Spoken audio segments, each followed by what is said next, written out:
The views and opinions expressed in this podcast by the host and or the guest do not necessarily reflect the views of the host and or Paranormal Buzz Radio and or its sponsors. Use of any material produced by Paranormal Buzz Radio without express written consent is prohibited. Paranormal Buzz Radio will not be held responsible for you holding your knees, crying, and rocking in a corner in a puddle of your own urine, or being beheaded by a group of children in a cornfield. In fact, if you come across a group of children in a cornfield, we promise to make fun of you as you run away screaming in terror. Listener discretion is advised.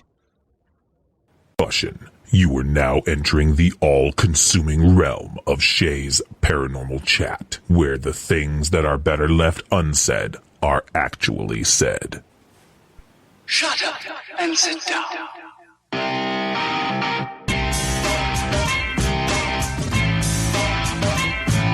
You're listening to Shea's Paranormal Chat. Paranormal podcasting done Shea's way. Tons of fun. Dude, seriously? A bit sarcastic. Hashtag investigator, not hunter. But always real. Hashtag data, not evidence.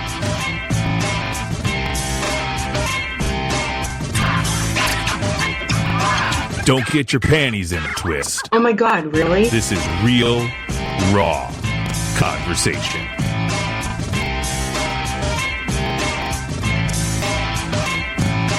Ladies and gentlemen, welcome to the show.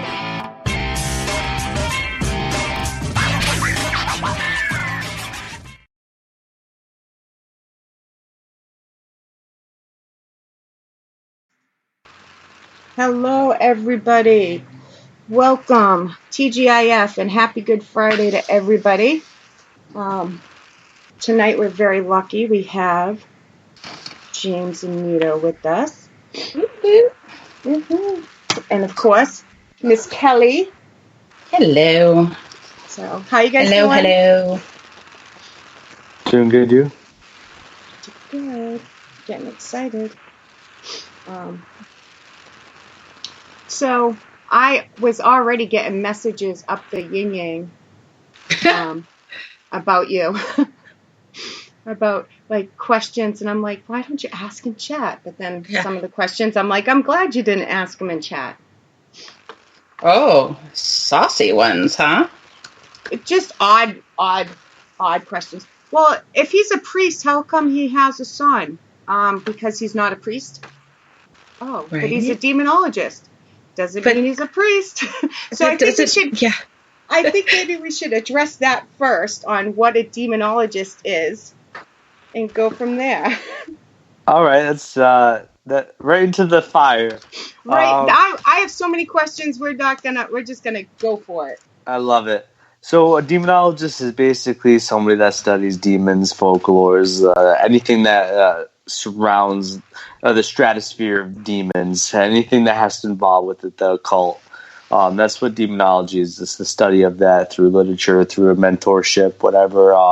But that's what a demonologist is. There's fieldwork capabilities of a demonologist, and that would be more so like being the mediator. Unfortunately, we lost Lorraine Warren today, but her husband Ed Warren was a demonologist and was that mediator between the investigation group and the church. So that's what a demonologist is. So basically, I come in, a group gets me involved, or maybe somebody reaches out to me, and I scope it out, and if they believe it's a demon, they call me in. If they believe it's negative, they call me in. And, I assess it. And I do what I have to do. I do all my qualifications. I dropped myself. But I do a lot of preliminary things. And, I check and, I get primary care physicians involved. I get psychologists involved if there's talks of possession, stuff like that. So that's what a demonologist is in a field capacity. You don't always have to do the field work aspect of it. There's many people that just study it and are really very, very knowledgeable within the literature aspect of it, but have never actually been a mediator for a case. So that's basically what I do. And as far as being a deacon with the Catholic Church, I still get the Catholic Church involved because guess what? I'm only a deacon. I can't do exorcisms. I can do a house cleansing. So if that is what the client wants that I'm dealing with, either a homeowner, business owner, or somebody, I can do a cleansing for them, and of course, bless any items for them, and bless holy water as well. So I can do those things and keep them at ease, and maybe even the cleansing will work for them. But if not, of course, if there's oppression, possession, then I definitely get the church involved. So you can do all the cleansing, and I know you and I've asked you this before, but so everybody in chat knows, demonologists do not do exorcisms. No, if you hear a demonologist claiming they are an exorcist, first and foremost, the problem is everybody wants to be an exorcist. Everybody talks about exorcisms. A demonologist is not an exorcist. Exorcists are very well versed in demonology, and that's the difference. Plus a priest that is an exorcist will not call themselves an exorcist before they call themselves a priest. People think that becoming clergy, especially in the paranormal world or in the exorcism world, everybody thinks that's the goal of being a priest. If that is your goal as a priest to be an exorcist, then you have the wrong goals. You shouldn't be a priest. There's so many other things that are incorporated with being clergy. So I am going to be an exorcist one day. My mentor is an exorcist. I am a deacon that will one day, join priesthood, and enter and study exorcisms and go that route. But that's not why I did. Why I did what I did? Why I became clergy? There's so many other reasons. So no demonologist is an exorcist. An exorcist can be a demonologist, right? And that's it. Isn't that because is it last rites or just the human blessing? What is it at the end of the exorcism? Well, so there's the sacraments within the Catholic Church. We have the sacraments. So yes. I can only perform matrimony and baptism. I received holy orders, which is also a sacrament, which is can only be done by bishops of lay of hands. Receive holy orders. So I received a sacrament, but I can only do two.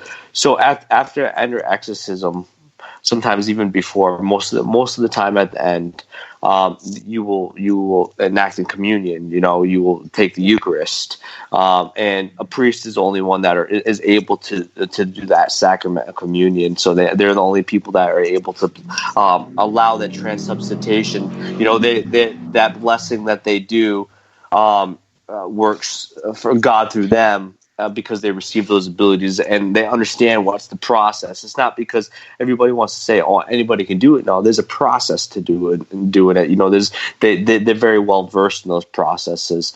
So, but that's why an exorcism would be done by a priest, especially if it's the solemn rite. The minor rite of exorcism still should be done by a priest, but that is basically a very strong house blessing. It's usually done on infestations, demonic infestations.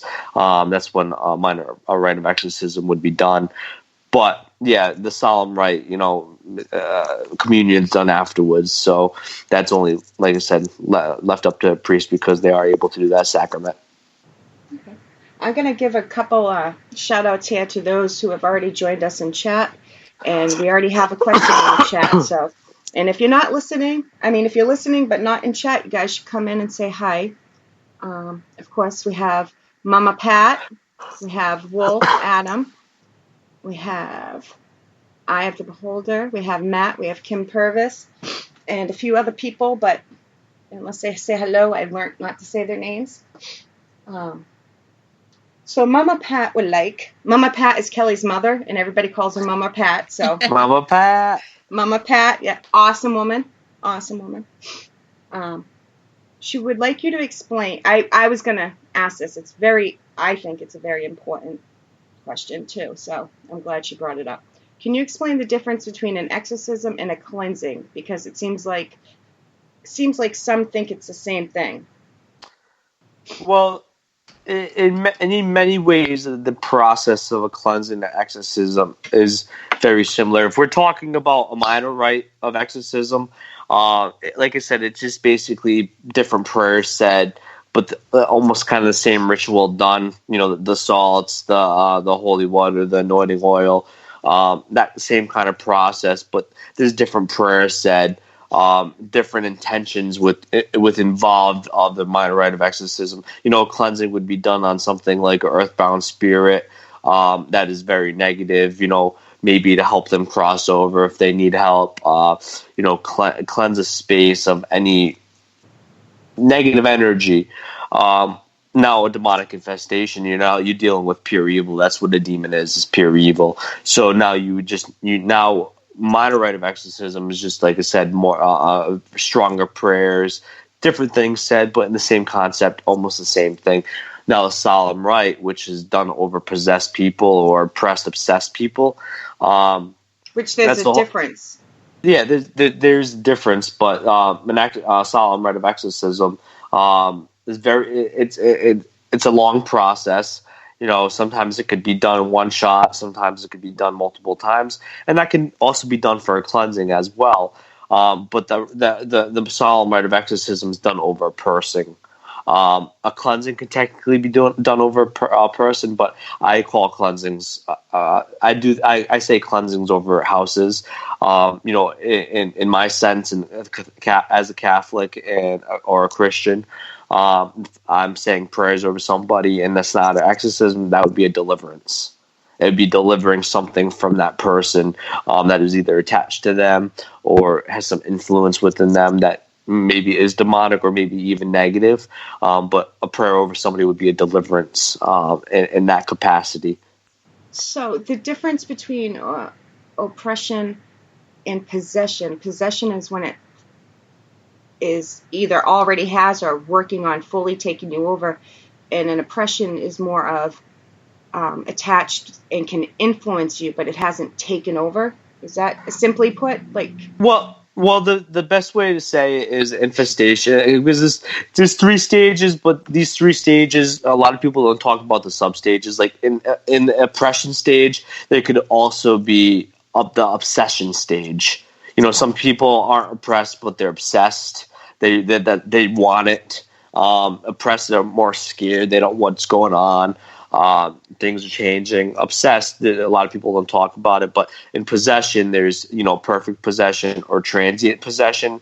The entity comes and go. The perfect possession, the entity stays dormant there. Like, doesn't stay dormant, but it stays active. The person doesn't gain control of themselves. They are in a perfect state of possession.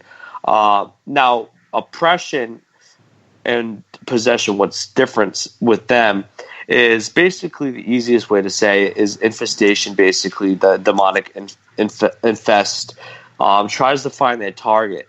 Once they find their target, either the weakest or strongest person, there's so many different things that you could acquaint to why a demonic entity chooses somebody. There's not one specific thing, but sometimes the strongest connection to God is also the biggest target. You know, the closer you get to God, the tougher life gets. You know, it's a true saying, and I believe in that. So, but oppression basically is at the point where that person is targeted is basically the deconstruction of their free will, them trying to break them down and trying to make them a shell of themselves. And when there is enough of that within that stature of oppression, that person is going to, at one point in their time, hopefully it doesn't happen, of course, but in speculation and, of course, talking about the differences and how it leads to it, basically that person would eventually give up and say, I can't do this anymore. And that is invocation for the demonic to possess the individual, because their free will has been shattered to the extent where that demonic entity is now able to control them. Okay. And where you would have the transient possession once that stage happens, that possessed individual hasn't fully lost themselves. So in that transient stage, or in most cases when it's transient possession, and that's most possessions that occur, is that the person is fighting back, so the entity keeps coming and going because that person regains their free will and fights and pushes it away and strengthens their connection to God. And then when the entity comes in, it's that entity overpowering the human. Now, perfect possession, which is a hell of a lot rare. There's a lot less cases of it known out there. But in perfect possession, and is basically that person never gains the ability. Their free will is fully destroyed, disassembled, and that entity has full control of that person. And if somehow the entity ever left that person, then most likely would die. They would be in a vegetable state in technicality. Wow.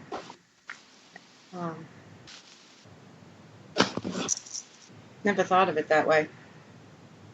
Yeah, it's all about free will. A lot, Yeah, it really is. Yeah.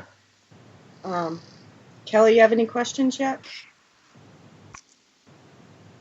So, how often do you get called into cases because someone says, "I have a demon," that you have to go in and explain to them that's not a demon; it's just an asshole? All the time.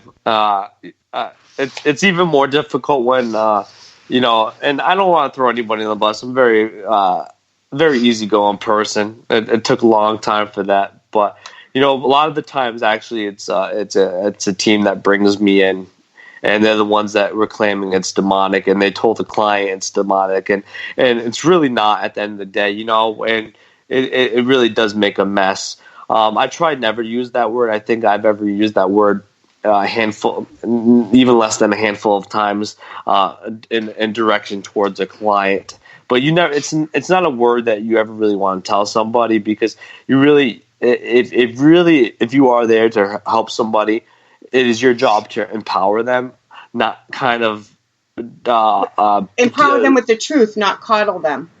Right. Yeah. Well, not empower them with. Yeah. Well, I wouldn't ever say to the client that they were dealing with demon. So technically, I would be lying. They weren't dealing with the demon. Yeah. Oh, yeah. But even if they were, I want it.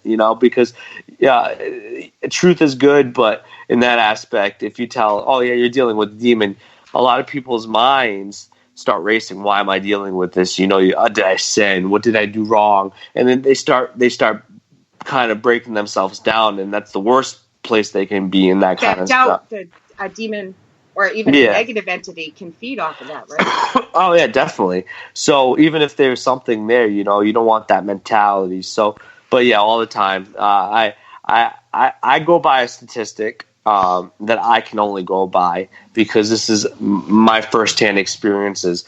I've done this for 15 years, involved in the paranormal, and 400 something ridiculous, right? Like that. I've done a lot of cases.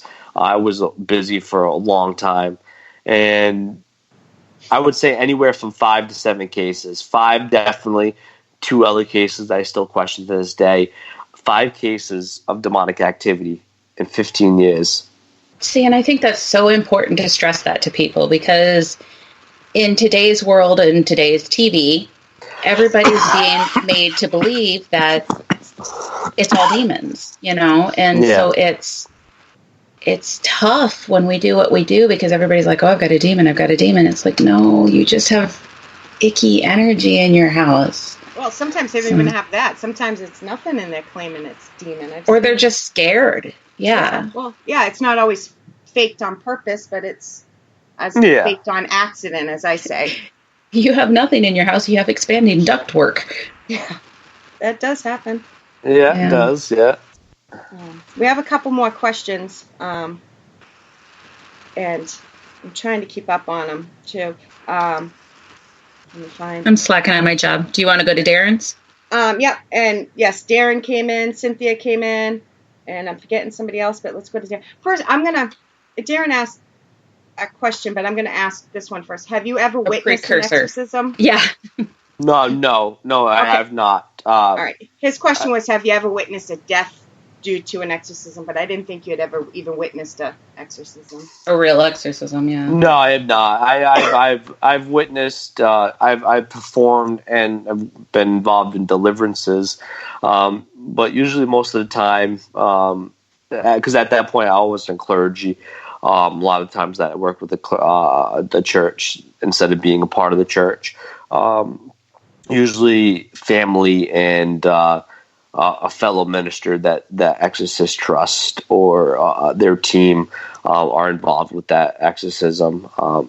Being an outsider, even though they respect me and they understand my experiences, most of the times I have had to bring somebody in. I just let them take over. I think sometimes that's the best thing. You do your part and then do my part, pull back, and let them do their part. Yep. If I was meant to witness it, I would witness it. Yeah, that makes sense. I've been involved with possessed people. I've handled them. Like I've done prayer over them just to help them kind of like come back. But no, I've never. But even possessed individuals, dealing with them, it's very shocking, very scary. Oh, I'm sure. I've never. There goes the door. Sorry. Caught me off guard. It's the wind, Shea. It's the wind. I know. It's a demon. God darn it. I'm trying not to take the Lord's name in vain, but I'm going to screw up, James. You know that, right? Yeah, it's Holy Week too. You totally mess it up. I know it's Good Friday. I do swear, but I've been doing really good about it. It's usually the F-bomb. I swear like a sailor. I know. Yeah. It's all right. I broke the one first, so sorry about that. No, of all guests, I wasn't worried about that with you, but I've been trying to do better on the show. She's getting more and more boring as she goes. Oh, I mean, all right, one more question so far from Mama Pat again, and do you want me to do it? Yeah, if you can find it. I got it. All right. So, Mama Pat was raised Catholic, and she says, my understanding of a demon is an entity that never was human, whose purpose is to cause a person to renounce goodness, grace, God, and instead embrace evil, the devil, etc. Is that even close to what a demon is? It's not just a negative spirit, right? Well, yeah.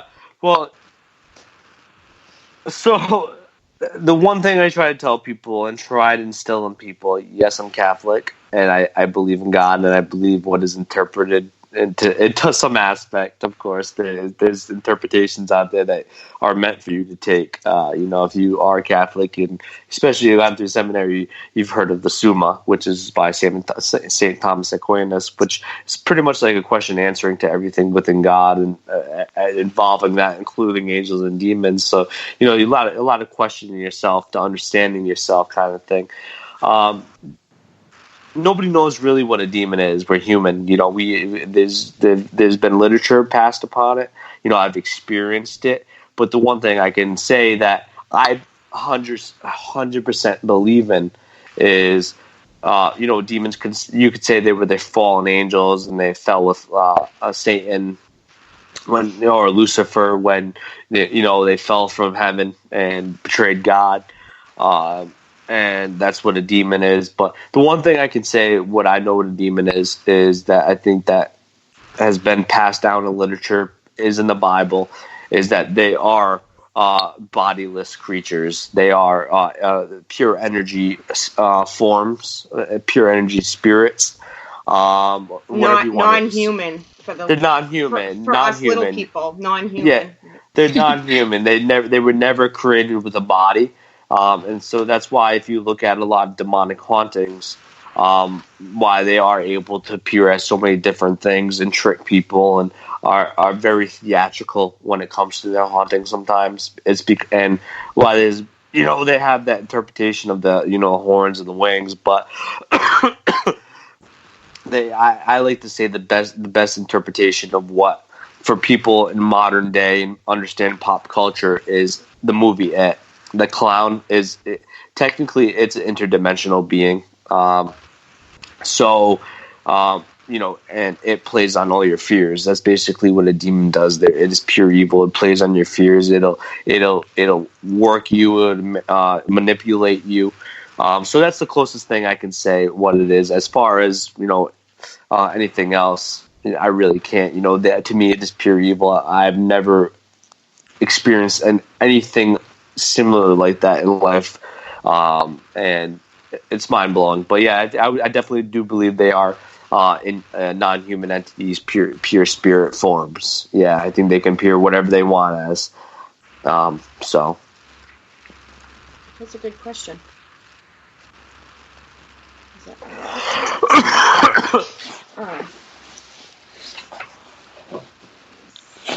How do you have to?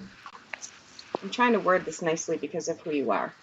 Are you often called in to clean up other people's messes of stuff that they've maybe not even intentionally, but investigators do. Some investigators do stupid things and create more problems. And do you ever have to go in and clean up those messes, like when it gets out of control? Because I see a lot of people out there online doing stupid stuff, and I always wonder who's going to fix this when they leave.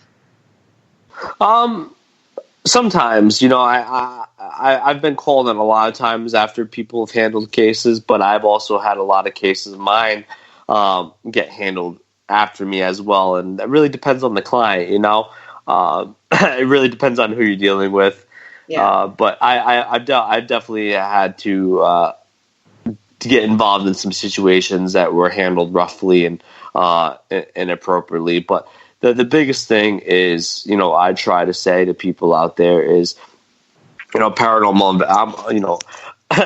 I work construction for a living. I'm a licensed sheet metal mechanic. I install ductwork. I'm licensed. I can do it. If you wanted to hire me and you wanted to pull a permit, or I could pull a permit, we could do so. I'm not a doctor, but I'm licensed in something, or I have a license in something, and I can drive. I have a license to drive. There's no licenses to be a paranormal investigator. I think the only thing that's very close to that has some respect to the demonology thing is that I'm a deacon with the Catholic Church. But at the end of the day, if you're a demonologist who calls himself a demonologist or a paranormal investigator, that is call yourself a paranormal investigator, it's a self-titled thing. And there's no licensing. There's nothing like that within that. When I get involved, it's as a religious counselor. I can counsel people on a religious aspect because of me being clergy, and me before being Catholic, I was an ordained minister with the Church of Christ. So I've been able to do that in that kind of stanza. So, but there's a lot of people that think going into people's houses is radical and cool, and they're going to catch cool stuff. But they don't also understand, once you walk into somebody's house, there's so many different things that could occur.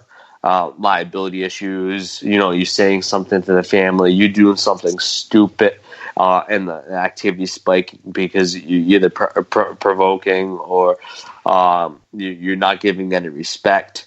So there's so many different things. So when you have random people that that have devices that go in people's houses, it's always scary. There's always going to be a chance of you having to go fix people's mistakes.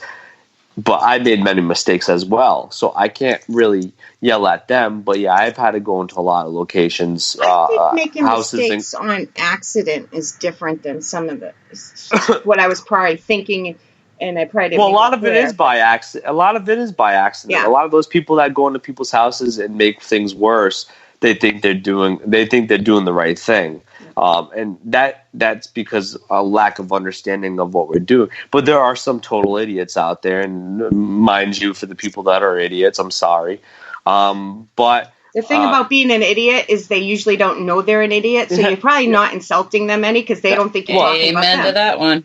But that's what I'm saying, though, is that there's people out there that just like that just make things worse, or leech off people. Like throughout time of me being involved in this, and I'm sitting down with John, down with other fellow demonologists who are well respected, and we talk about the people that have milked people. Like back in the day, there was the demon doctors. They used to perform phone exorcisms, and they charge you thousands of dollars. I've never heard that. And people used to pay thousands of dollars. I dealt with a client who still, doesn't listen, but is still dealing with people that I know and well respect. But somebody charged. She paid up to $30,000 for help because she was dealing with something. $30,000, and I don't charge a dime. I don't charge a dime. But those are the things that you have to come up and clean sometimes. And sometimes you can't clean them up because they're so messed up that you can't do anything about it, That is horrible. Somebody to prey upon somebody at their weakest like that is horrible. It's terrible. It pisses me off. It really does. We're taking turns coughing. I just don't understand. I got a gnarly cough. Yeah.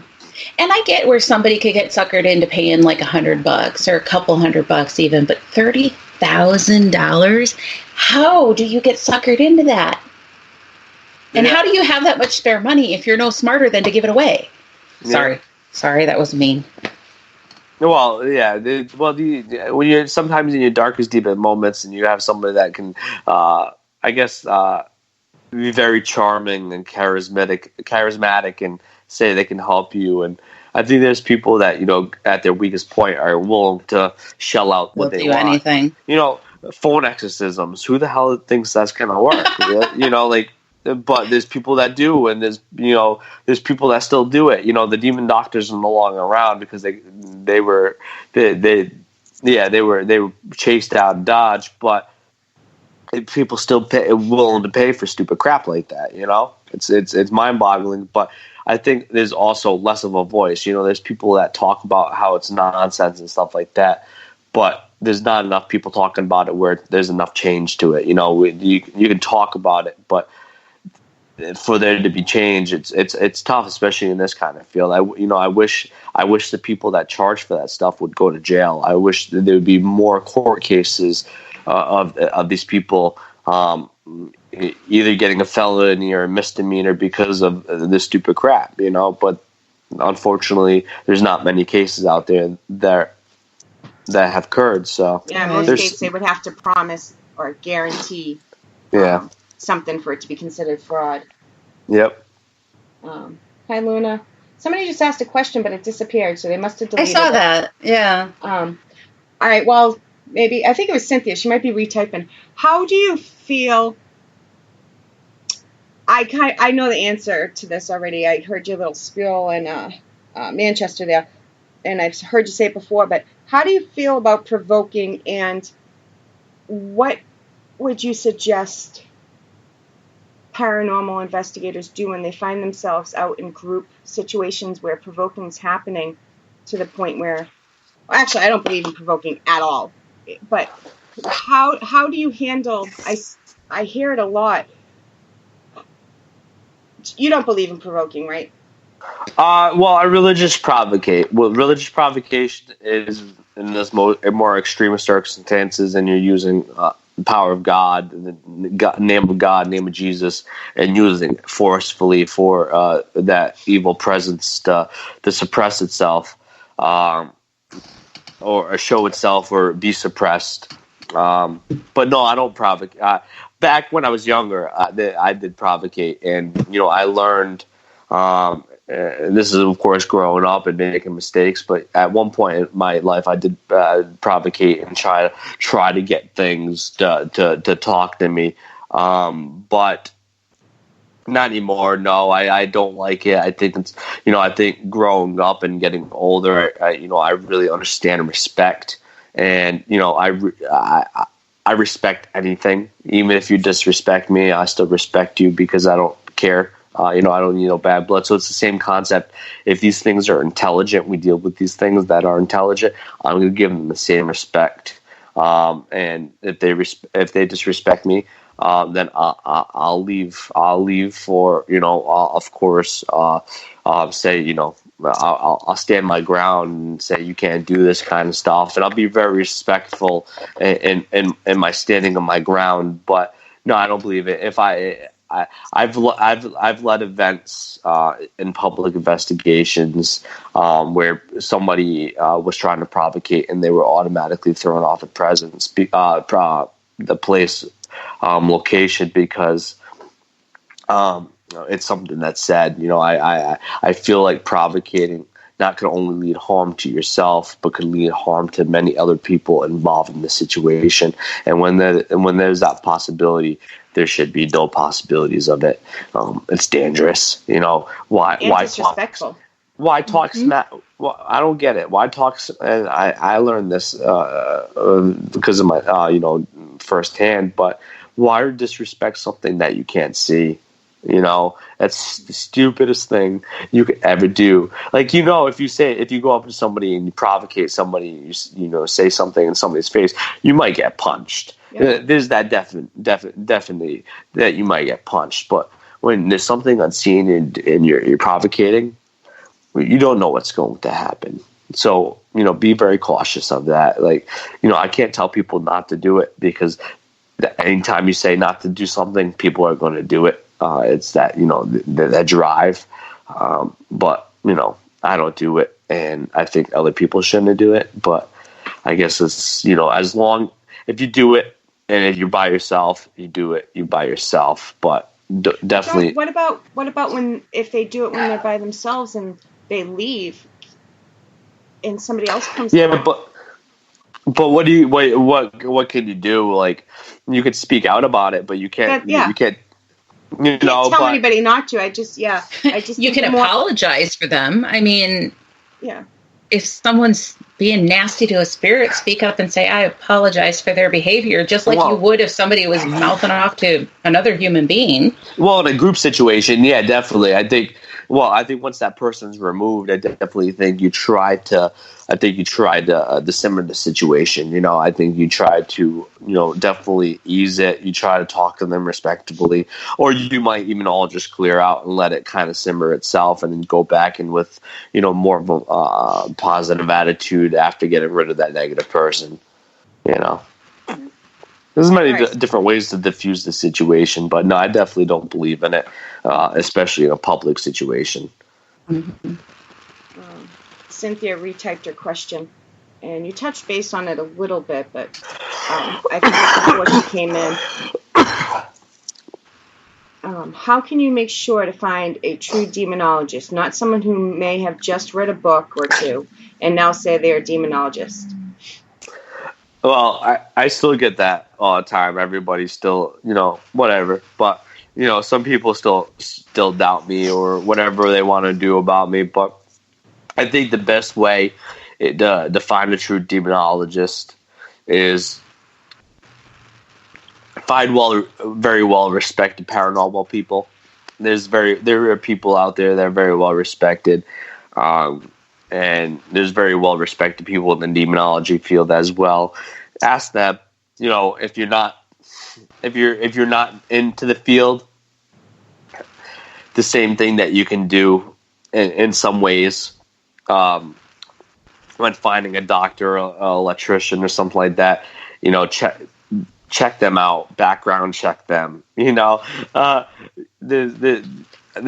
surprises me on how many people let just random strangers into their house and don't do any research on them. But definitely do research on the person, look who they're acquainted to.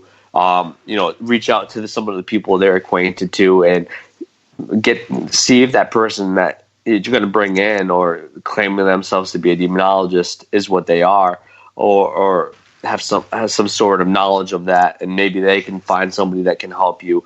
So there's different ways. Sometimes you just have to research. And I know when people are involved in this situation and are just and this is where the money thing happens, where people, get charged. But, people are in a rush to find help. But sometimes Or desperate to. After Desperate, reaching out yeah. so many times, they're just like, I'll take whatever I can get. But yeah, definitely do your research. I think that's how you find somebody that is legitimate. But really, the best way to do it, and I tell people to do this all the time, and sometimes they won't help me. You got to keep trying. Is contact the church. If you're not Christian, then contact somebody that is like-minded like you and your belief. But if you're Christian, just call the Catholic Church. And they might one diocese might not help you, but another one you have to call around sometimes. But you also have to go through their process. They have a process for a reason, and if you're not willing to go through their process, they're not willing to help you. You can't. There's a process. I'm sorry, and sometimes we can't overstep that. Yeah. Well, the Catholic Church. Well, and I'm trying to ask a question, and I'm trying not to ask questions that are like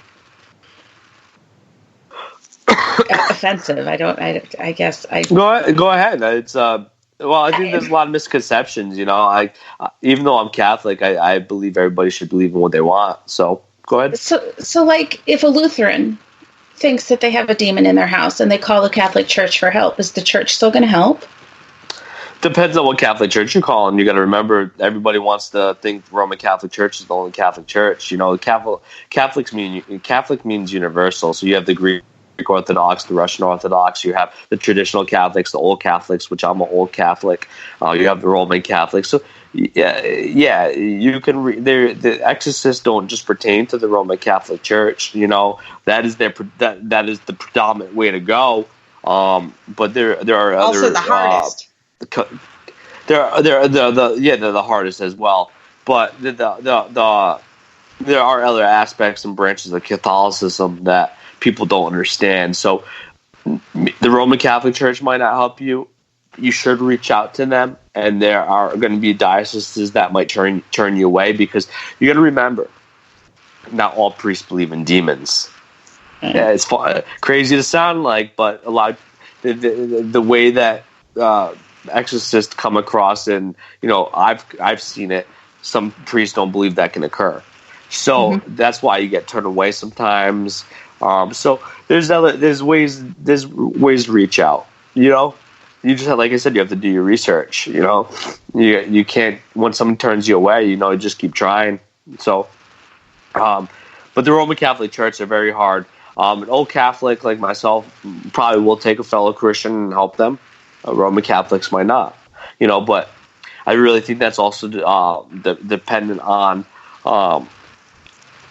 the clergy you're dealing with too. The depending on the priest you're dealing with, the deacon or whoever is working with you.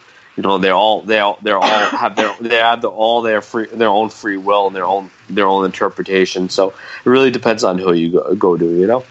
So.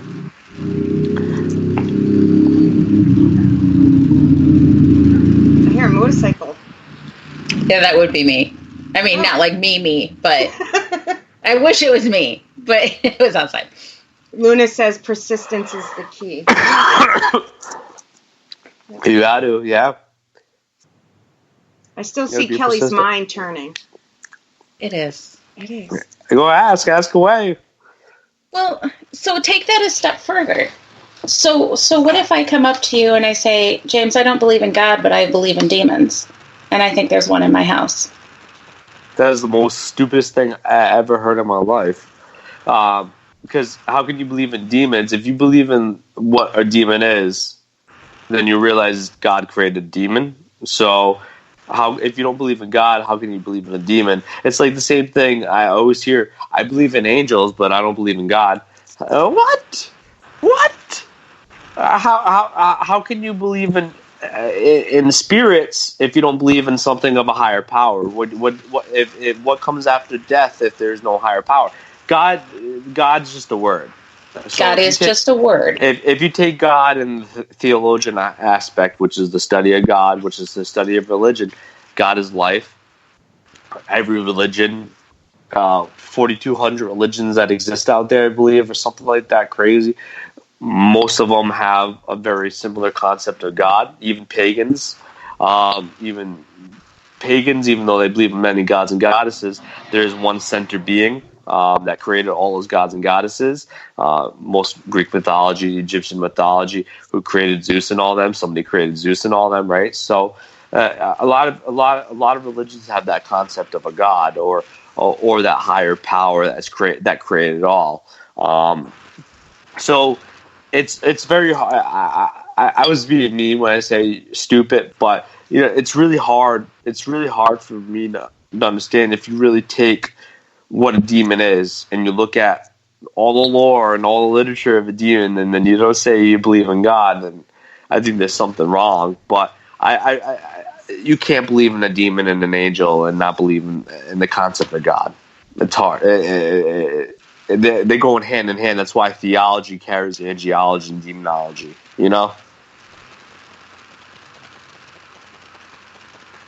That wasn't it. I'm listening. I'm also reading the chat. Right. So yeah. So what if somebody doesn't see? Yeah, I'm stuck on that too because it's hard. You can't believe in an energetic spiritual force and not believe in a higher power. But that's a difference than saying that you believe in God. I guess that was what my point was. So, it's not. God's higher power. Regardless. God is a higher power. But what if? Okay, so for example, what if a Buddhist comes to you? They want to say they're dealing with a demon, though. They may have a different name for it, right? There's interpretations. Every religion has a different interpretation of what a demon is. Like everybody calls that overarching power something different. Yeah, they're all demon in a characteristical character. All right, so every religion has their evil, but every religion has a different characteristic to what their evil interpretation is. But Islam has the jinn. Jinn are elemental forces. Right. They are non-human, but they are elemental. They're not pure. They're pure. Okay, they're pure energy technically, but they are represented as an elemental force. Judaistic belief has the Divics.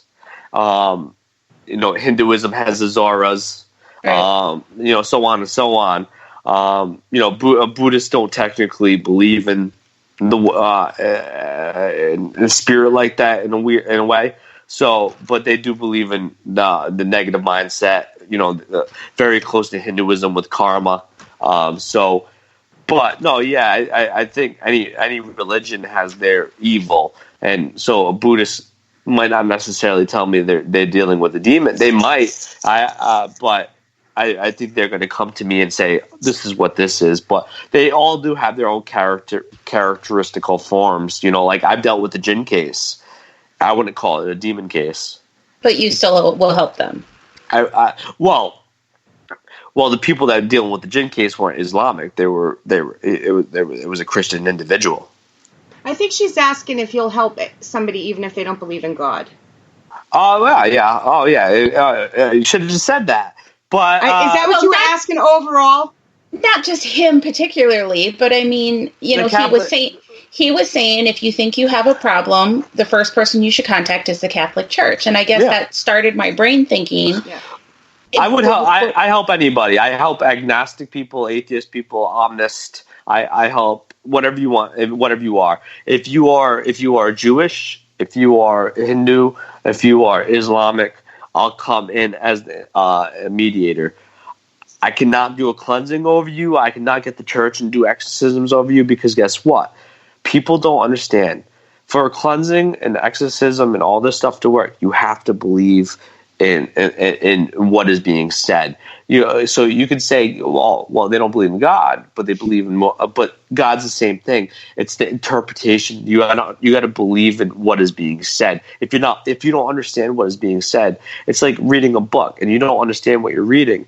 Are you going to enjoy that book? So it's the same thing. You have to understand what is being invoked in that situation. If you don't believe what's being invoked, it's not going to work. Right. Your connection to that higher power is not going to happen.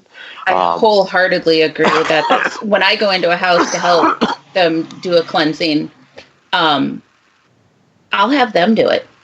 I'll walk them through it, but I'll have them do it and have them use their words because it's more powerful for them to say the words themselves, that this is my house and you can stay if you mean us no harm, but if you mean us harm, you have to leave.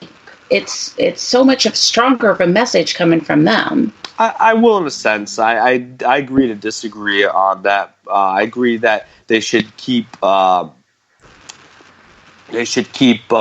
focused mind, that positive mind. They should do daily cleansings for the rest of their life, especially if you're dealing with demonic possession. You have to if once you break that possession, you have to live a different life for the rest of your life. If you don't, it's going to come back. It's happened to people, but if I deal with somebody with a different belief, I'll actually get somebody of a different belief involved to take over the case for me. I will enable the client to do certain things, but I will never enable the client to do a cleansing in their house because they're very well. I've been trained 8 years, and trained every day on how to do cleansings. I can't show somebody in one day how to do a proper cleansing on their house. There's thought processes. There's things that have to go through your mind. There's certain things you have to do for a certain reason. People don't go in a room counterclockwise during the cleansing. People don't understand why you do that. You go counterclockwise to reverse everything. So there's certain things that you do within a cleansing that's done for a reason, and there's a method to it. So I can't teach a client to do my method in a day. So I would never have a client do their own cleansing, because most of the times they'll sage their house, and that's the worst thing they can do.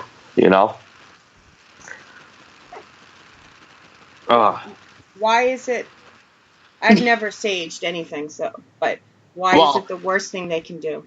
Okay. So I interpret sage because sage comes more of from a pagan, Native American background, and incense like frankincense, myrrh come from more of a Christian aspect. Every religion technically, in some stanza, uses kind of like an incense form. So basically, what I would tell people, and this is the easiest way of saying it, sage is like an incense, or sage is like Glade. So you spray Glade when there's a smell, right?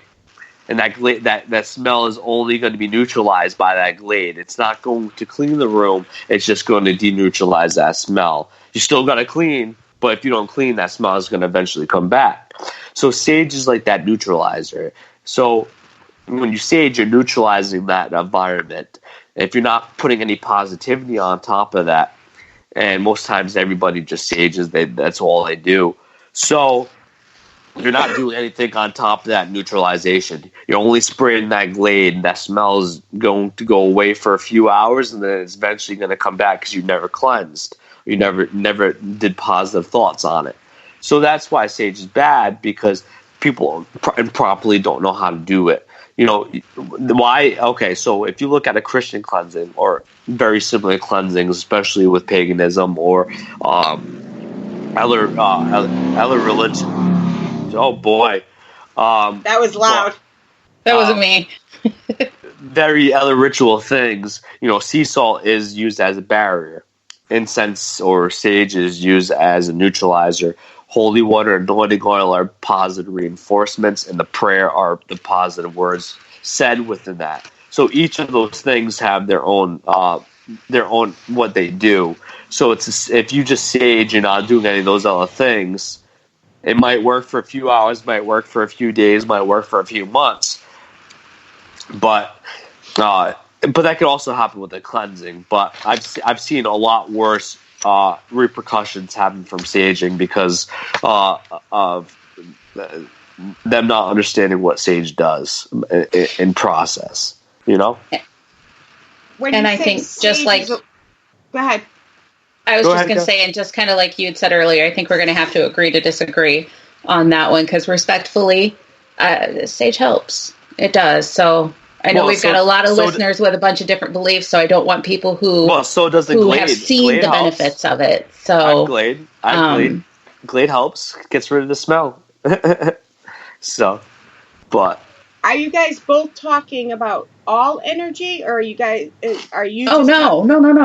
No, I'm asking. Like, James, are you talking about just? Well, Well, no, sage. If you look at it's not an opinion. If you look at what sage is by pagans or what sage is by anybody, by its format, why sage is used in a cleansing, that is why it is used. It is that neutralizer. It is that glade. There's no other reason for it. People, it could have had positive reinforcement for somebody, but there's been so many more stories that I've dealt with in my situation that it's done more harm than good because them not understanding why the sage is in the process. I know pagans. I work with pagans. They'll use sage, but guess what? They'll add other kinds of woods, other kinds of incense to their bowl, and they'll go around fumigating the house with that smell. They're not just saging. So it could do good for people, and I hope it does. But if it doesn't help people, there's the reasons why it's not helping people. Sage has a specific reason what it's meant to do. There's no opinion on that. It is sage meant to without do intentions, absolutely. Then I would agree that sage without intentions could be somewhat ineffectual. And you have to have your intentions with it the whole time. Yeah, I said, yeah. You have to have your intentions and you have to have your faith with it. Just like anything, you have to have what you're doing backed by faith. Yeah. And Cynthia was asking the same thing in here, and I think she said, but doesn't it depend on how and who is using it? And I think that kind of got lost in translation. I think, correct me if I'm wrong, you're pretty much just saying you can't use it on its own. That it's a multi. It's a multifaceted thing. Oh, definitely, yeah. It's like I said. If you can't get the glade analogy, then I guess then I lost you. But just look at what glade is. Look at what a candle does. Look at what incense does. It gets rid of smells. It's not meant to cleanse things, and that is exactly what it's meant. You're saying you hit a couple nerves, so I just want to clear this up. You're saying that's fine. I can hit nerves. It's the truth.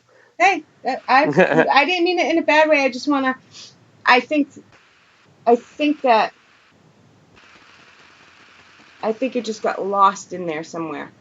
Well, yeah, You're saying sage, like. I'm not saying sage doesn't work. I'm just saying there's processes with this. Yeah, there's multi steps with the sage. So it neutralizes it, but then you have to do something to get rid of it for good. Yeah.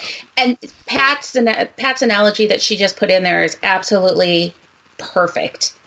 It's the same with Catholic incense and holy water. Intention and faith is necessary for anything to work. I said that. I think that's what we're all saying. You guys are just saying it in different ways. Yeah, it's the same thing I said. Yeah, that's why I said there's a process. That's why I said this holy water, sea salt, anointing oil. Okay. Oh, jeez. See, people want to hear between the lines and not hear the whole thing. You know, that's the problem that we have in this field. We always got to remember to listen to the whole thing. You know, because you just lose things in translation. You know. Yeah, I agree with that. I think we've talked about that quite a bit on. Yeah. A lot of times, this is exactly, and I'm not going to name names, but it's exactly what happens. What we hear something, but we don't. So somehow our brain stops listening to the rest of it, and it happens. It happens to me a lot too. You think you hear one thing, but we're listening to defend instead of listening to understand.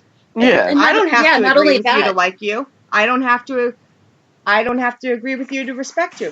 We're listening for our particular words, though, too, and that's part of the problem. Is we're listening for certain words to be used, and if different words are being used, then people get we can't possibly agree and get along because you didn't use the right words. Where we're all saying the same thing, we're just saying different words. So.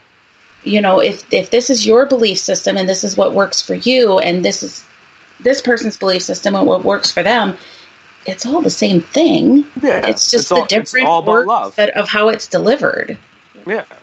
It's not, at the end of the day, for people listening, it's not you doing the work when you go into somebody's house. It's a higher power working through you. At the end of the day, if you think you're the person that's doing the cleansing and doing all that work, then you shouldn't be doing it. Higher power works through you. That's at the end of the day, that's all that matters. It's like you said, laws of attraction, intention, all those other things. You do what you want to do. There's a process for certain reasons, but as long as the day, if you're doing good, if you're doing it for the right reasons, it's the first right step. It's the intent behind it. How often do we say that? I'm trying to listen to what, Kelly? How often do we say that? It's the intent behind it. There's so much truth. Yeah. So much truth to that. I got lost in the chat a little bit. There's a couple questions I don't really understand. So, here's Mama Pat has one. You said earlier that a demon is tricky and manipulative towards people. Can you tell us from your personal experience some demonic behaviors you have seen yourself? So, sorry. Oh, man. Sorry, I hate being sick. I get moody too. So, but so in many cases that I've read, I've only, like I said, dealt with 5 cases. The 5 cases that I dealt with, very similar to what you hear, very theatrical. When you don't. So, all right, this is hard. Most of the time, you won't know it's a demon, and even when I'm involved, most of the times, this talks about it, or there's something negative here, or we don't understand what's going on here. First time I ever dealt with it, I instantly was very sick. Second time I dealt with it, I was instantly sick. But there's also times within that you go to that location with this entity, and you won't feel anything. If you have no ability to not, you won't feel anything.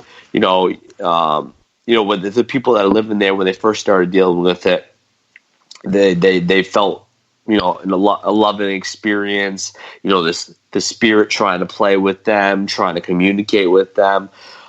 So they're very manipulative in that stance. They'll play to your weaknesses.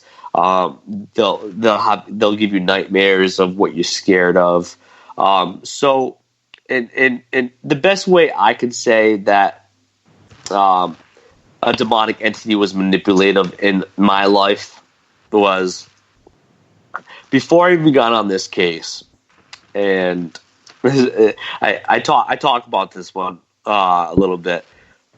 I was working on this case and never met this family, never seen their house, was talking to them in questionnaires, through email, and which is how I get a lot of my cases.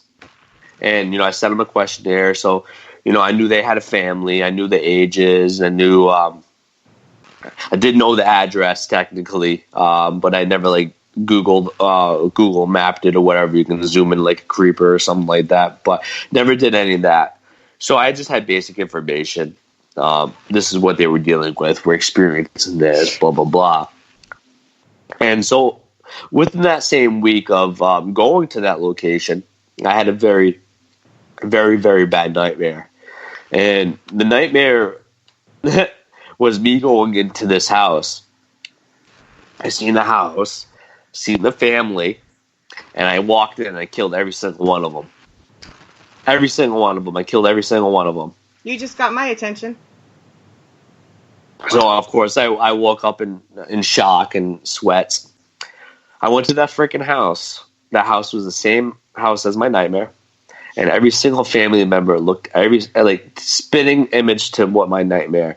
And the only reason I could say I could remember that house and I remember those faces because it was such a I'm killing these people. It was that bad of a nightmare.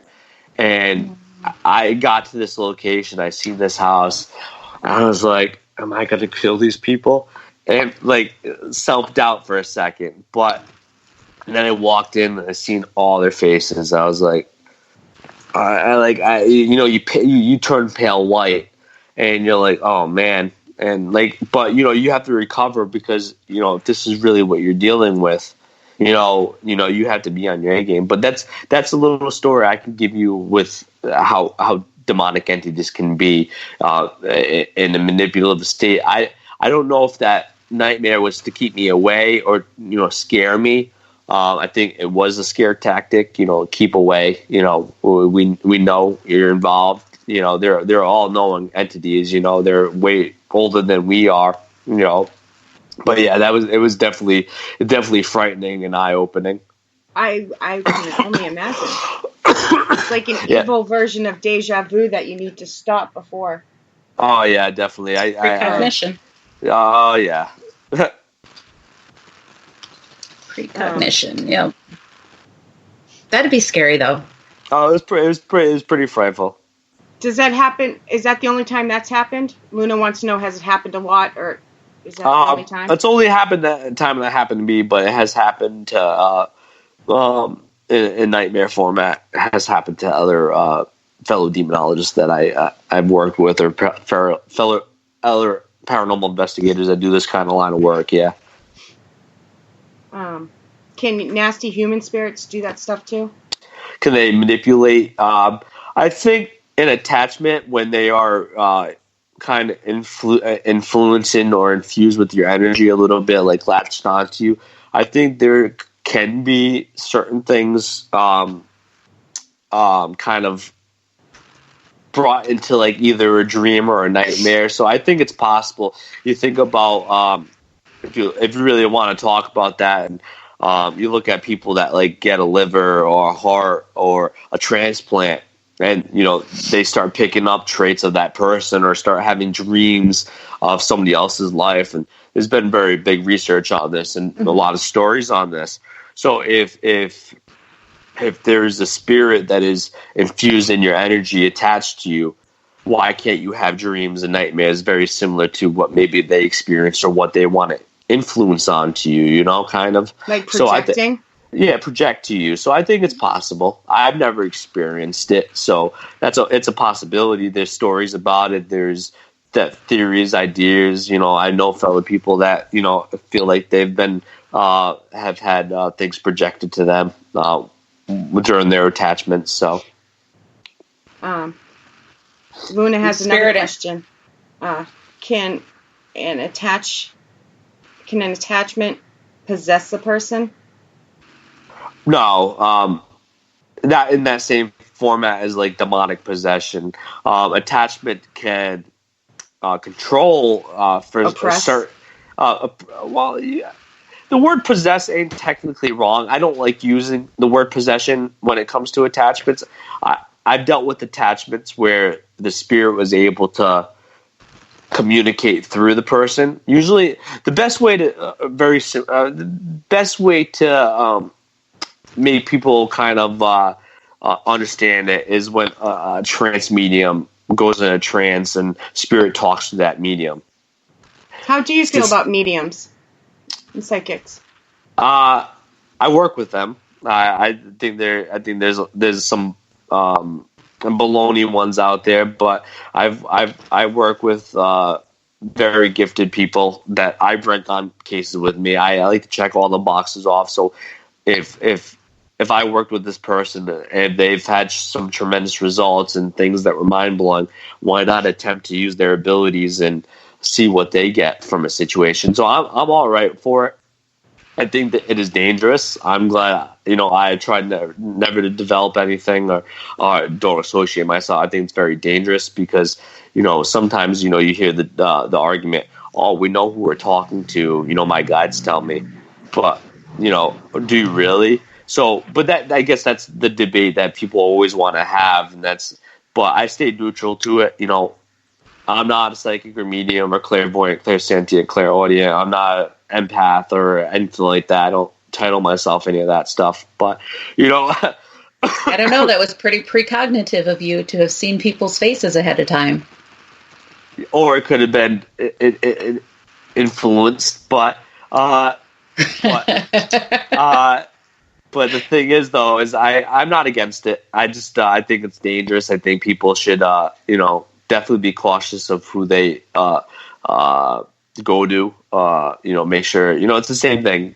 who going right to the right demonologist, going to the right psychic medium. You can get do charged. Your research. Do your research. Same paranormal investigators, psychics, mediums, demonologists, people in general. Priests. People in general. It's all do your the same. research. Yeah. Definitely priests nowadays, especially with what's going on in the church. Definitely. Because I've met some really nice ones, and I've met some doozies. Oh, yeah. Everybody thinks a priest is nice people. I've met some mean ones. I've known some. I grew up Roman Catholic. I know some very nice priests. I've known some nasty priests. But I've known some nasty women. I've known some nice women. Yeah, I've known some good cops. I've known some bad cops. Yeah, do your research. Do your research. Yeah, just I say that about everything. I Why am you missing biting? so many questions, man. I think I'm kind of keeping up. So I think the next one is Roland. Roland had asked, is there a way to tell the difference between a demon versus psychosis? Sorry. For a demonologist or for a normal person? Can you please reiterate that question? Sorry. Is there a way to tell the difference between a demon and what's just psychosis? Basically, what are they making up? Yeah, definitely. It's called get a psychologist involved. And I'm just sorry. I'm gonna blow my nose quickly. Go ahead. We've done worse on the show. Trust me. Oh yeah. So that's actually a really good question. I'm not a psychologist. I don't have a PhD or master's degree in psychology. But one of the things that, of course, the church, and we were talking about primary care physicians and psychologists earlier, very shortly. One of the things the Catholic Church requests, especially if somebody's possessed or claiming to be possessed, is to cost data, but they require a primary care physician visit just to make sure everything physically is right with them. There's nothing wrong with them. They're not, they don't have a fungus thing going on or anything like that, and go see it. Get an evaluation done by a psychologist. And usually, when you get evaluation, at most places, you'll be seen by 3 different psychologists, and those 3 psychologists will talk and just to see if they determine if they have any disorders within the DSM-5. So I know the DSM-5 a little bit. I've worked with quite a few psychologists. My girlfriend's a psychologist, so I'm around it. I kind of know some red flags, but that is the biggest challenge on understanding if they truly are possessed or if they are dealing with a psychosis issue. But anytime somebody claims they're possessed, you should always have them go seek a doctor, because it's something just to make sure. And on top of it, too, they could have psychosis issues and still be possessed. It could be because of those issues that they could be influenced by a spirit. Yeah.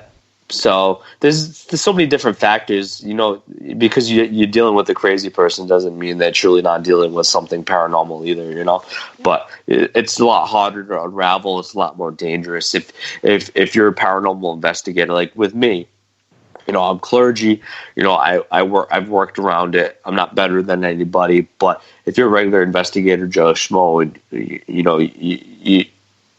you get somebody else involved, or don't deal with that at all. Because if you say go to a psychologist and they really do have psychological issues, but you really do believe they're dealing with something, and you have that data, definitely, like I said, reach out to or get more people in your boat, because you cross that road if that evaluation does say something that they have a disorder. You can also be in dangerous hands, because you say something wrong, they commit suicide or something like that. It's on you now. That blood is on your hands. So you always got to be careful. So the next question we had was, do they, and I'm assuming by they mean demons, really cause swarms of flies to appear? Can they make people have wounds, vomit, talk in other languages, etc.? So in other words, does it ever really happen that the things that happened in The Exorcist actually happen to people who are possessed by a demon? quick and simple answer. I think this would be the most simple answer I've ever said all yet. Yes, it can happen. I don't know the head spinning. No, I've never seen that, and there's been no aspect of that. But you think it's common? The flies are a little bit more common than the puking. Usually, the puking is like usually when the expulsion of the entity, the puking happens more so, or if like a successful deliverance or exorcism. But the flies, yes, and some of the things, the speaking in tongues, of course that's misinterpreted. Speaking tongues speaking tongues always meant basically speaking the language you don't understand. It doesn't mean like you're speaking like this, like blah blah blah blah. Like, that's not speaking in tongues. No, so everybody thinks that like that speaking tongues is that, but speaking tongues is speaking in a language that you've never understood before. So, but yeah, so there's some languages that are common, and there's some languages that aren't. A lot of people want to say Latin, but it's easy to pick up Rosetta Stone and learn Latin. So you always got to be wary about that. So there's certain things that you got to look out for. But yeah, there's definitely a lot of those movies that you see, The Exorcist, The Rite, Emily Rose. All those were based on true stories. So there are some truths to what happened in those cases and some of the things they experienced that were within the movie. But of course, a lot of it is also entertainment too. Latin and easy should not be in the same sentence. It shouldn't. It's not. I get what you're saying. It's not easy, but within this day and age, it's easy. It's easy for people to knowledge is out there to learn. To learn it, back in the day, you'd have to go to the library and stuff like that, or and stuff like that. Now it's so accessible. But there are other languages. Like there was one time I had to get a professor involved, and it was a professor on Sumerian. That language, and you can't. It's not something you can go find on Google on how to learn the Sumerian language. So and speak it. So we had to get a professor involved to help us decipher it. Because there's languages out there I don't understand, and the best thing that you can do when you don't understand something is reach out to people that might understand it. I don't understand English half the time, so I don't either. I don't understand slang. I should say I don't understand. I say car and ballparks. I don't know English at all. Yeah. What was the second word? Ballpark. I don't know what. Okay. Ballpark. Oh, I'm like I don't even know what you're saying. It's kind of like the Boston and New York accent. I really, Shea. I got told I had an accent yesterday on the phone because they said I said house funny. Anyways, we'll keep going. Totally side squirrel. That's okay. Hey, we got an hour and 18 minutes in before we got distracted. Totally squirreled off. Yeah. That's pretty good. All right. So the next question. Are there levels of demons? For example, succubus, incubus, major, minor demons, legions, etc. And is there a difference between a demon and the devil? Only Roland could ask a question like I love Roland. Is there a difference between a demon and a devil? I love Roland too. That's why I can make fun of him. That is a very in-depth question. Yeah. Technically, there's different levels, but technically, everybody wants to say a succubi and incubi are like a female, male demons. Remember, we talked about the demons don't have any physical characteristics; they're pure spirit. So if you take that means there's no female, male, pure spirit. They could be anything they want to be. They do have intelligence, though. So, incubi, of course, is a male, and a succubi is a female. A target of a male. Incubi targets females, and a succubi targets males. But they're still the same. Still a demonic entity. There are stronger. They are said to be stronger demonic entities and lesser demonic entities. Usually, in most demonic hauntings, there are multiple entities and not just one. There are like lessers with the higher or stronger entity. Most times, they're called minions. But how strong they are and severity, I don't really know. They're much older.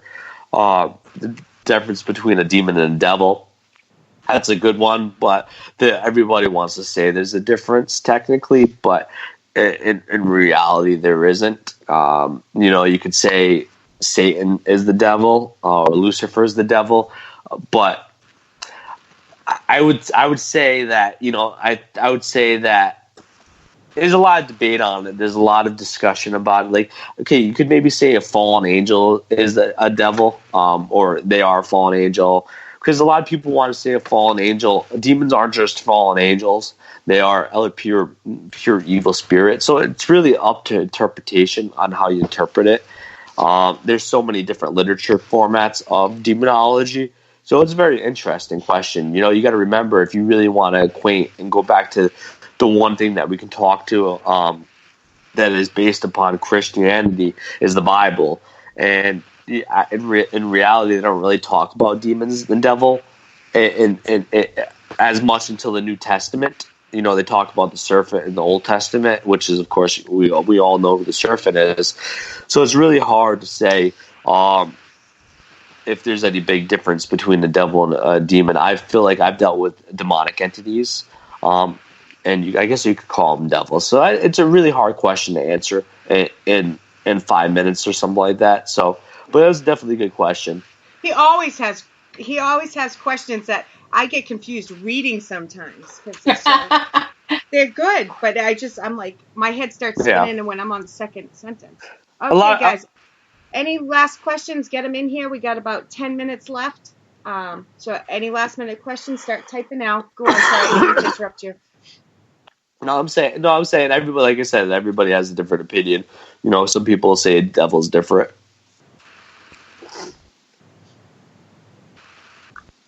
You doing okay? I'm all right. I feel ya. I got, I should have got a bottle of water, but I'm all right. Okay, I'm sorry. No, you're all right. When I get sick, I get the man flu, so it's all right. I understand that one. I'll probably start crying after this and tuck myself into sleep. Curl up into a little fetal ball. And Can an angel... Roland has another question. Can an angel possess a person and could they be banished? Who could be banished? Can an angel be banished? Can an angel possess a person and could they be banished? Well, yeah, an angel can technically possess somebody. I've seen it, actually, once. It was very crazy. Yeah, that's all I can say about that. Just kidding. All I can say about that story. But no, I believe angels, if you really wanted to roll back the other question, if demons are fallen angels, and if demons can possess people, then yes, an angel definitely can possess somebody, but it ain't going to be in a negative circumstance. It's going to be in a positive manner. Can angels be banished? It probably. You got to remember, when you banish a demonic force from a location, it's the invocation, it's the power of God working through you. So I don't think God is going to work through you to banish an angel. Now, if you banished an angel in negative means and through the power of evil or something like that, maybe that's possible. But I want to know. I don't play around with that shit. But if it's an angel and you ask nicely for it to leave, it ought to leave because they're angels and they're good.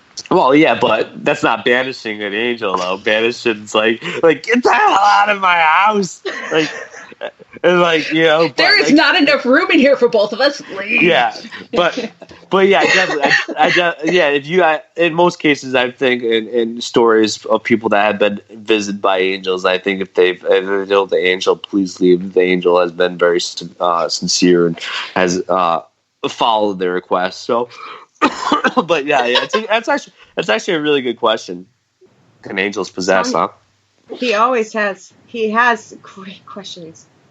So, Cynthia's comment cracked me up. Sorry. So in other words, you're stuck with it.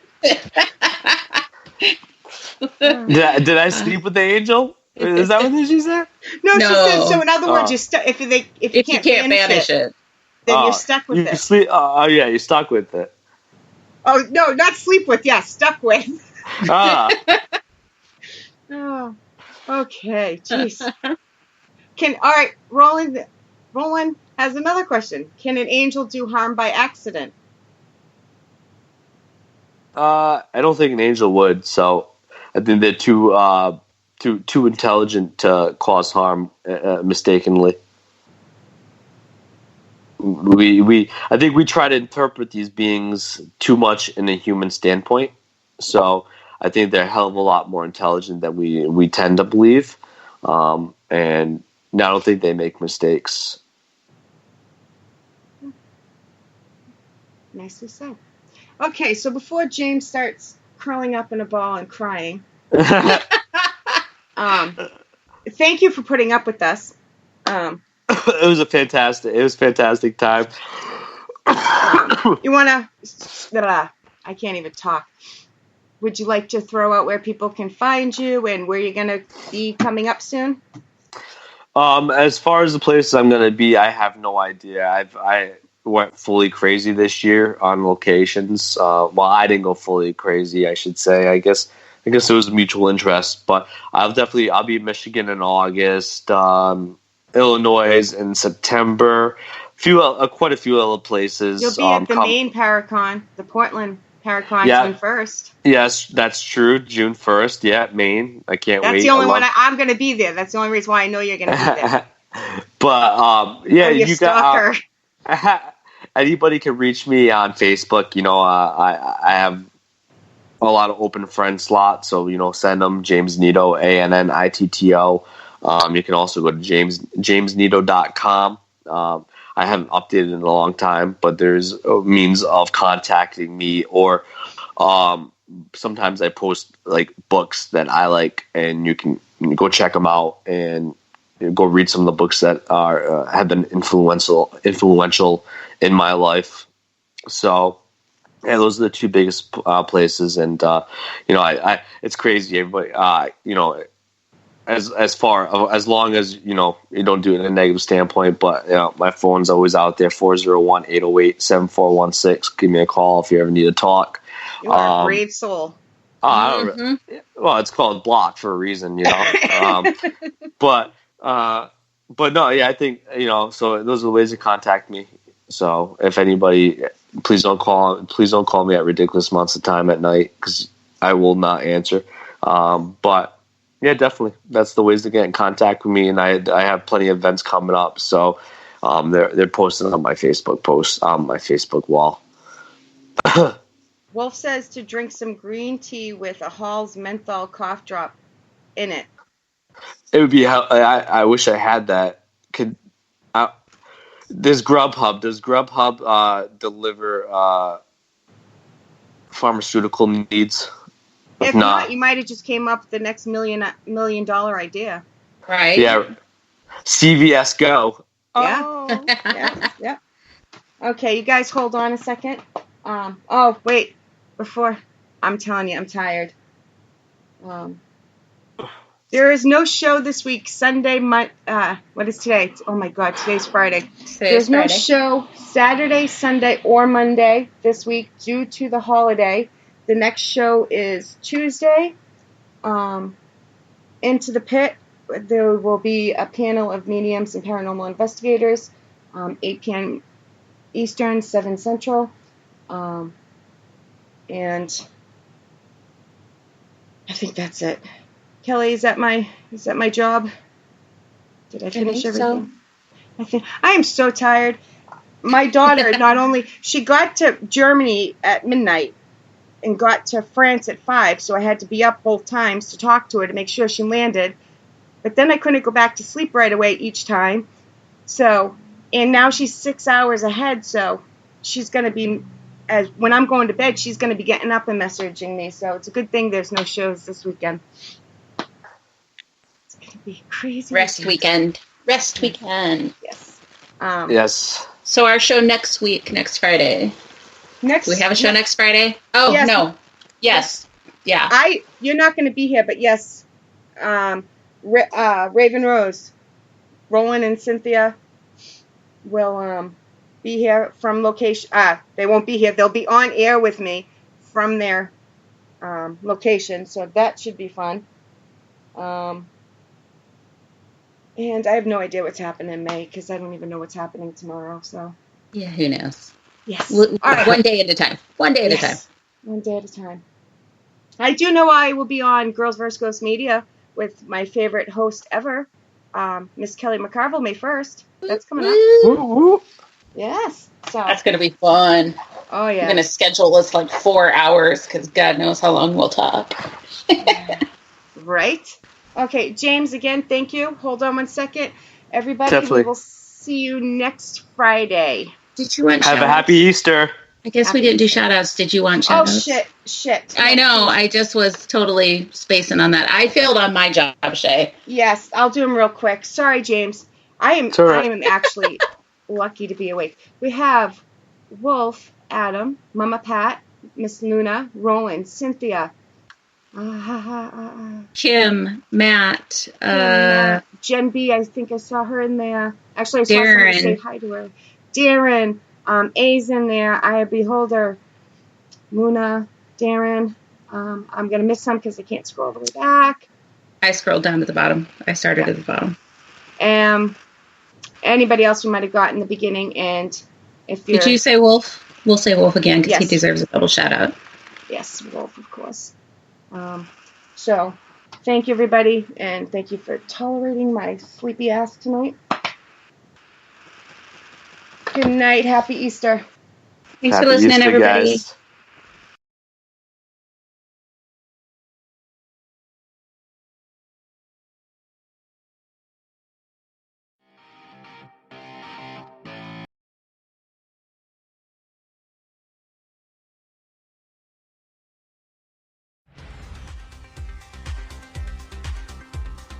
Thank you for listening, and for all things Paranormal Buzz Radio related, check out our website at paranormalbuzzradio.com. Like us on Facebook and follow us on Twitter and Instagram.